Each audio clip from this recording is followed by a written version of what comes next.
Hello student. अब हम हमारा seventh lesson non cooperation movement इसका आगे का हिस्सा सीखेंगे।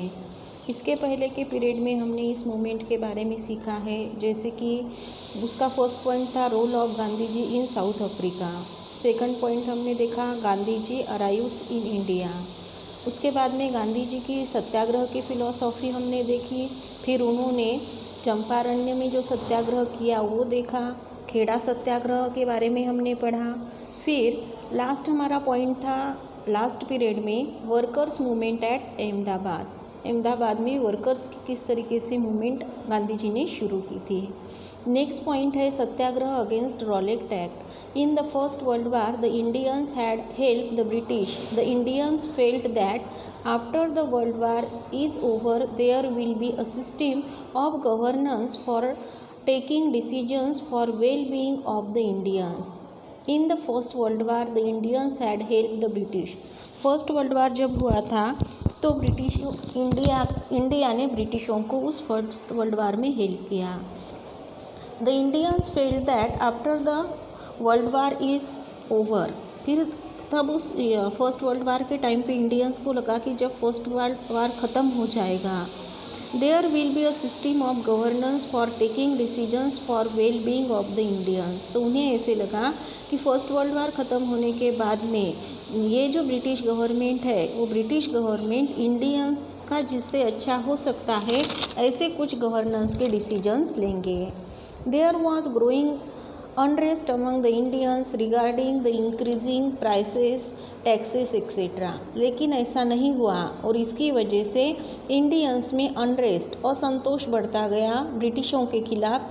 क्यों बढ़ रहा था ये असंतोष? क्योंकि यहाँ पर प्राइसेस जो है चीज़ों के जो दाम है या फिर चीज़ों को बेचने के लिए जो टैक्सेस लगाए जाते थे वो सभी टैक्सेस वगैरह यहाँ पर बहुत ज़्यादा बढ़ा दिए गए थे। To suppress this discontent and to suggest measures about it. ये जो डिसकंटेंट है, ये जो असंतोष ब्रिटिशों के खिलाफ इंडियंस के मन में तैयार हो रहा था, इस डिसकंटेंट को सप्रेस करने के लिए, इसे ख़त्म करने के लिए and to suggest measures about it. और इसके लिए हम क्या कर सकते हैं, कुछ मेजर्स सजेस्ट करने के लिए a committee was appointed under sir Sydney Rowlatt. और यहाँ पर एक कमेटी ब्रिटिशों ने इन सब के लिए अपॉइंट की गई थी, तैयार की गई थी। और ये कमेटी अपॉइंट करने का काम सर सिडनी रॉलेट ने किया था। According to the recommendations of this committee a new law was passed without considering the opposition of Indian members in central legislative assembly on 17 March 1919। जब ये कमेटी यहाँ पर तैयार की गई थी तो इस रिकमेंडेशंस के हिसाब से according to recommendations of this committee, इस कमिटी ने जो रिकमेंडेशंस किए थे उसके हिसाब से एक नया कायदा पास किया गया था। और जब ये कायदा यहाँ पर पास किया गया था तो Indian considering the opposition of Indian members in central legislative assembly, central legislative assembly के जो इंडियन मेंबर्स थे उन्होंने इस कायदे का अपोजिशन किया। लेकिन उनके अपोजिशन को ध्यान न देते हुए यहाँ पर एक कायदा बनाया गया था और ये कायदा यहाँ पर 17 मार्च 1990 को बनाया गया। This law came to be known as Rowlatt act. इस कायदे को रॉलेट एक्ट ऐसा नाम दिया गया। This act gave the right to the government to arrest anybody without any warrant और इम्प्रिजन विदाउट एनी ट्रायल। ये एक्ट ऐसा था कि इस एक्ट ने ब्रिटिश गवर्नमेंट को ये अधिकार दिया था कि किसी भी इंडियन को बिना वारंट के वो यहाँ पर अरेस्ट कर सकते हैं और उन्हें जेल में डाल सकते हैं। Appeal was prohibited against the punishment given through this act. और इस एक्ट के हिसाब से जो पनिशमेंट दी जाएगी उसके खिलाफ यहाँ पर अपील करने के ऊपर भी पाबंदी लगाई गई थी। The Indians called this act as black act and a tide of anger arose all over India against this act. Indians ने इस एक्ट को ब्लैक एक्ट ऐसा नाम दिया और इस एक्ट के खिलाफ पूरे इंडिया में बहुत ज़्यादा गुस्सा लोगों के मन में निर्माण हुआ। Gandhi ji launch a satyagraha against it, Gandhi ji ने इस रॉलेट एक्ट के खिलाफ सत्याग्रह शुरू किया। On 6 April 1990 he appeal to the Indians to follow hartal all over India against the act. 6 April 1919 को उन्होंने पूरे इंडियंस को अपील किया कि इस एक्ट के खिलाफ हड़ताल पे बैठ जाओ। Indians responded to this appeal on a large scale, Indians ने भी इस अपील को, ये अपील जो गांधी जी ने की थी उस अपील को बहुत ज़्यादा लेवल पर रिस्पॉन्स दिया। Jallianwala Bagh मैस्केड, the movement that arose against the Rowlatt Act took over a fierce form in the province of Punjab। Rowlatt act के खिलाफ जो मूवमेंट शुरू हुई थी उस मूवमेंट ने पंजाब में बहुत ज़्यादा उग्र ऐसा स्वरूप ले लिया था। Amritsar became the main centre of this movement, Punjab में अमृतसर ये इस मूवमेंट का मेन सेंटर था। The government had started the स्पेट of suppression, government ने सप्रेशन करना यानी कि ये जो उठाव मूवमेंट शुरू था उसे रोकने के लिए शुरुआत कर दी। Gandhi ji was prohibited from entering the province of Punjab, और उसके हिसाब से गांधी जी को पंजाब प्रोविंस में, उसके हिसाब से गांधी जी को पंजाब प्रोविंस में आने के लिए मना कर दिया। General Dyer issued order of ban on public meetings in Amritsar, General Dyer जो थे पंजाब के, तो उन्होंने यहाँ पर पब्लिक मीटिंग लेने के लिए पाबंदी लगा दी। Important leaders like doctor Satyapal, doctor Kitchlew were arrested for their involvement in Amritsar hartal case, जो इम्पोर्टेंट लीडर्स थे इंडियंस के, डॉक्टर सत्यपाल थे, डॉक्टर किटचुले थे, तो इनको क्या किया गया, अमृतसर हड़ताल केस में इन्वॉल्वमेंट है ऐसा उनके ऊपर आरोप लगाया और उन्हें बंदी बनाया गया। As a protest against this on 13 April 1919 a Baisakhi day the people of Amritsar assembled at a place named Jallianwala Bagh, और इस प्रोटेस्ट के अगेंस्ट यहाँ पर 13 अप्रैल 1919 को जो बैसाखी डे था पंजाब का, उस दिन अमृतसर में जालियनवाला बाग में सभी लोग इकट्ठा हुए, सभी लोग असेंबल हुए। General Dyer arrived with arm forces, General Dyer भी वहाँ पर अपनी आर्म फोर्स लेकर चला गया। The place were enclose from all sides and had only one small gate, ये जो जालियनवाला बाग का प्लेस था वो चारों तरफ से पूरा बंधा हुआ था और आने और जाने के लिए सिर्फ एक ही गेट था। General Dyer positioned his army and close down the only gate, general Dyer जब वहाँ पर पहुँचे तो उन्होंने अपने आर्मी को वहाँ पर पोजीशन लेकर खड़ा किया और जो एक गेट था बाहर जाने के लिए वो भी बंद किया। Without giving any prior notification to the disarmed innocent people he ordered his soldiers to fire, और वहाँ पर जो लोग असेंबल हुए थे, जो इंडियंस असेंबल हुए थे, उन्हें कोई भी प्रायर नोटिफिकेशन मीन्स कोई भी सूचना दिए बगैर उन्होंने उस बिना शस्त्र अस्त्र वाले इनोसेंट ऐसे पीपल के ऊपर फायरिंग शुरू कर दी। 1660 राउंड्स हैड बीन फायर्ड, यहाँ पर 1660 राउंड्स फायर्ड किए गए। The army continued firing until the ammunition was over, जब तक उनके पास में के गोलियां वगैरह ख़त्म नहीं होती तब तक जनरल डायर की आर्मी ने फायरिंग शुरू रखा। In this massacre about 400 people including main and women where killed, इस मैसेकर में 400 पीपल जिसमें मेन और वुमेन भी थे वो मारे गए। मेनी पीपल वेयर वुंडेड, बहुत सारे लोग जख्मी हुए। After firing curfew was announce and hence immediate treatment to the injured could not be made available, और जैसे ही यहाँ पर फायरिंग हो गई तो फायरिंग होने के बाद में कर्फ्यू अनाउंस कर दिया, और इस कर्फ्यू अनाउंस करने की वजह से जो इंज्यूर्ड इंडियंस थे उन्हें भी मेडिकल ट्रीटमेंट जल्दी से नहीं मिली। In entire Punjab military law was enforce and many were sent to jail by the government, और उस वक्त पंजाब में मिलिट्री लॉ यहाँ पर शुरू किया गया और उसके हिसाब से बहुत सारे इंडियंस को जेल में डाला गया। General Michael Michael O Dyer governor of Punjab was responsible for this massacre. ये जो मिसकेयर यहाँ पर जालियनवाला बाग में हुआ था, उस मिसकेयर के लिए जनरल डायर को रिस्पॉन्सिबल माना गया। All over India there was protest against this act. पूरे इंडिया में इसके खिलाफ उठाव होने लगे। As a protest against this massacre, Rabindranath Tagore gave away the title of sir bestowed on him by the British government. और इस मिसकेयर को प्रोटेस्ट करने के लिए, उसके खिलाफ आवाज़ उठाने के लिए रविंद्रनाथ टैगोर जी ने ब्रिटिशों ने सर ये टाइटल दिया था। ये ब्रिटिशों का दिया हुआ टाइटल उन्होंने अस्वीकार कर दिया, ब्रिटिशों से लेने के लिए उन्होंने मना किया।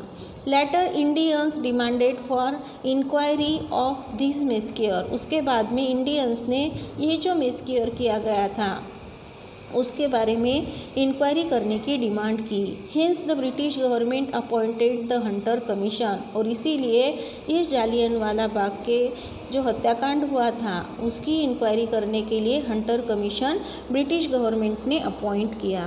Khilafat movement. Muslims also all over the world regarded the rule of तुर्की as their religious leader. Muslims जो है पूरे वर्ल्ड में तुर्की का जो रूल है वो यहाँ पर उनके रिलीजियस लीडर के हिसाब से मानने लगे। During the first world war तुर्की फाउट अगेंस्ट द ब्रिटिश। पहला वर्ल्ड वार जब हुआ था तो तुर्की ब्रिटिशों के खिलाफ लड़े थे।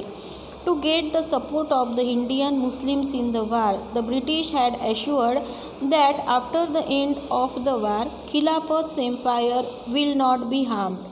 यहाँ पर मुस्लिमों का जो फर्स्ट वर्ल्ड वार हुआ था तो इंडियन मुस्लिम्स का उस वर्ल्ड वार में सपोर्ट हासिल करने के लिए ब्रिटिशों ने उन्हें भरोसा दिलाया कि वर्ल्ड वार का एंड होने के बाद में खिलाफत एम्पायर को कोई भी नुकसान नहीं पहुँचाया जाएगा। But after the end of First World War, England did not stick to its assurance. लेकिन जब फर्स्ट वर्ल्ड वार ख़त्म हुआ तो इंग्लैंड अपने बात पे टिका नहीं रहा। A tide of great discontent arose among the Muslims। और इसकी वजह से इंडियन मुस्लिम्स में भी ब्रिटिशों के खिलाफ असंतोष होने लगा। The movement started by Indian Muslims to support the Khilafat was called Khilafat movement. और ये जो मूवमेंट है जो इंडियन मुस्लिम्स ने स्टार्ट की थी टू सपोर्ट द खिलाफत को सपोर्ट करने के लिए इंडियन मुस्लिम ने जो मूवमेंट स्टार्ट की थी उसे खिलाफत मूवमेंट नाम मिला। Gandhi ji thought that on this problem if the Hindus and Muslim come together and start a national movement then the government can surely be brought to its sense. और इस बात पर गांधी जी ने सोचा कि अगर हिंदू और मुस्लिम एक होकर इस प्रॉब्लम के खिलाफ आवाज़ उठाएंगे, अगर एक होकर वो नेशनल मूवमेंट स्टार्ट करेंगे तो ब्रिटिश गवर्नमेंट को यहाँ पर पता चलेगा इंडियंस के बारे में।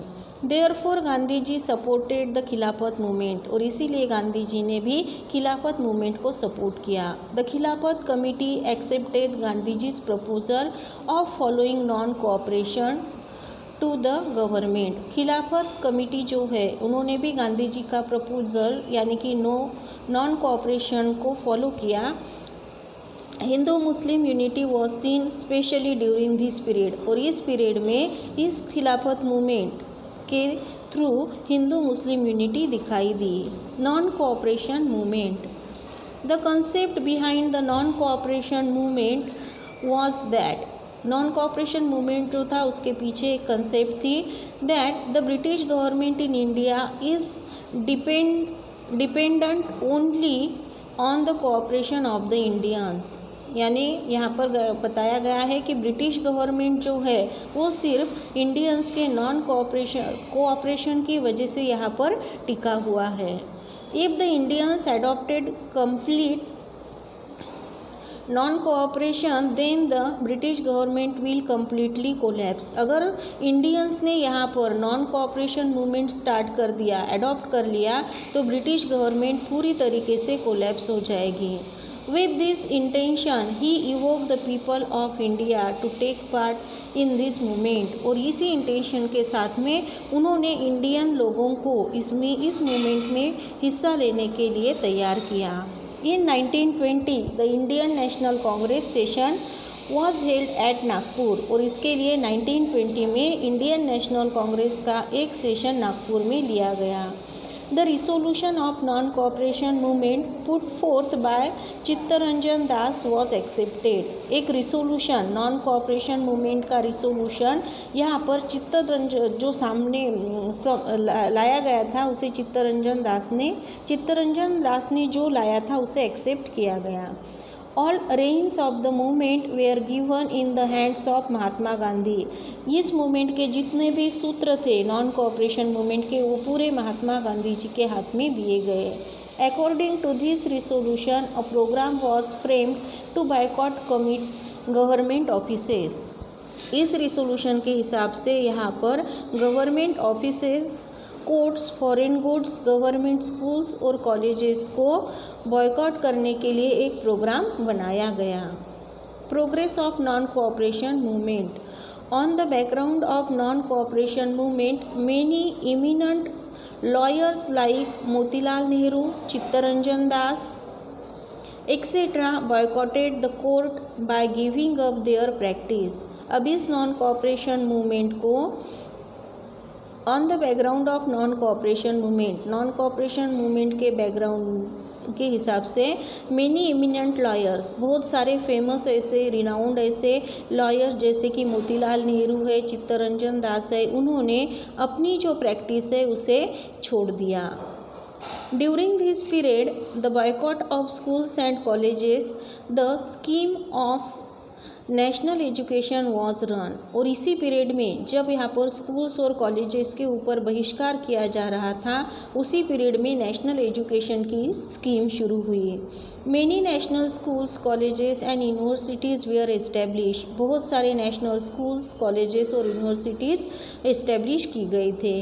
There was boycott of coming elections. जो आने वाले इलेक्शंस थे उनके ऊपर बहिष्कार डाला गया। Boycott and bone fire of foreign clothes. जो ब्रिटिश शो के फॉरेन क्लॉथ्स थे उसके ऊपर बहिष्कार डाला गया और उनको जलाया भी गया। Due to this the import of foreign clothes decrease. और इसकी वजह से जो फॉरेन से आने वाले कपड़े थे वो उसका इम्पोर्ट होना कम हो गया। In 1921 during the visit of Prince of Wales, he was welcome by organizing hartal. 1921 में जब इंडिया में प्रिंस ऑफ वेल्स ने विजिट दी तो उन्हें वेलकम करने के लिए हड़ताल ऑर्गेनाइज किया गया। Lonely roads and close shops welcome the prince. जब वो इंडिया में आए तो सारी दुकानें बंद रखी गई और रोड के ऊपर भी कोई नहीं था। इस तरीके से उन्हें स्वागत किया गया। The movement spread from the planters in Assam to rail workers in Bengal. अब ये मूवमेंट जो है तो वो आसाम के प्लांटर्स से लेकर बंगाल के रेल वर्कर्स तक फैल गई थी। To bring the movement under control, the British government undertook suppressive measures. ये जो मूवमेंट है जो अभी पूरे दुनिया में फैल रही थी, पूरे इंडिया में फैल रही थी, उस मूवमेंट को रोकने के लिए ब्रिटिशों ने कुछ मेजर्स किए, उन्होंने नई बातें शुरू की। In February 1922 the police open fire on a peaceful procession at Chauri Chaura in Gorakhpur district of Uttar Pradesh. इसके बाद में 1922 फरवरी को पुलिस ने एक पीसफुल, बहुत ही शांति से जाने वाला एक मोर्चा था चौरी चौरा गोरखपुर डिस्ट्रिक्ट उत्तर प्रदेश में, उसके ऊपर फायरिंग की। The people were angry and set fire to the police station in which along with one officer 22 policeman were killed. इसकी वजह से लोग बहुत गुस्से में आ गए और उन्होंने एक पुलिस स्टेशन को आग लगा दी। उस पुलिस स्टेशन में एक ऑफिसर के साथ साथ 22 पुलिसमैन को मारा गया। Due to this incident Gandhi ji was hurt. लेकिन गांधी जी के जो फॉलोअर्स थे उन्होंने ऐसा फायर किया, पुलिस स्टेशन को आग लगाई, इस बात से गांधी जी बहुत दुखी हुए। On 12 February 1922 Gandhi ji suspended the non cooperation movement. इस वजह से दुखी होने से गांधी जी ने 12 फरवरी 1922 को अपनी नॉन कॉपरेशन मूवमेंट सस्पेंड कर दी। We will see the next part in our next video.